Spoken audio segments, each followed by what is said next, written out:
Wabongo wanapenda sana umbea, yani mpaka unashangaa hivi hawa watu ni wa aina gani? Kuna mambo ya msingi yanaendelea kuhusu nchi, mjadala mikubwa ipo, wameletewa umbea wa makusudi nao wamehamia kwenye umbea, my country people.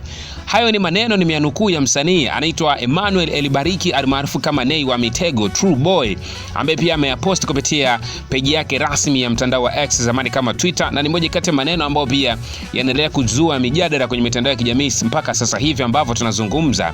Na hii ni baada ya Diamond pamoja na Zuchu kufunga ndoa.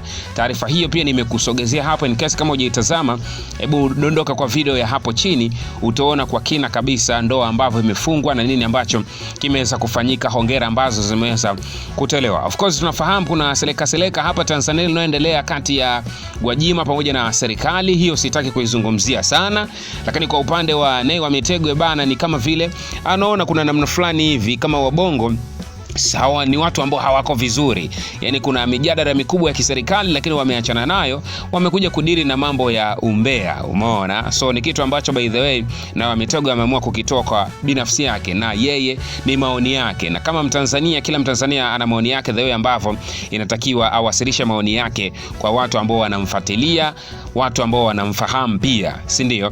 Lakini wewe unatazama video hii, najua una maoni yako pia. Unadhani je, Nay wa Mitego yupo sahihi kusema kwamba wabongo wanaacha vitu vya maana wanafuatilia mambo ya umbea, au nadhani kwa hii scenario ambayo pia inaendelea mpaka sasa hivi hapa Tanzania ni kipi ambacho by the way nini ambacho wengine inatakiwa wafahamu kutokana na mawazo yako ambao unatazama video hii? Hebu dondosha comment yako hapo chini uniambie bana, ni kweli wabongo wanapenda sana umbea mpaka watu wanaahirisha kufuatilia vitu vya msingi, wanadili na mambo ya umbea, au ni nini according to Nay wa Mitego ambavyo yeye ameweza kuzungumza? Niachie comment yako hapo chini kwenye comment section bana. Hii hapa ni Mon TV, mimi naitwa Mon himself, Mr. Cody 133 mvuvu wa burudani. Asante zaidi kwa kuendelea kusubscribe my YouTube channel.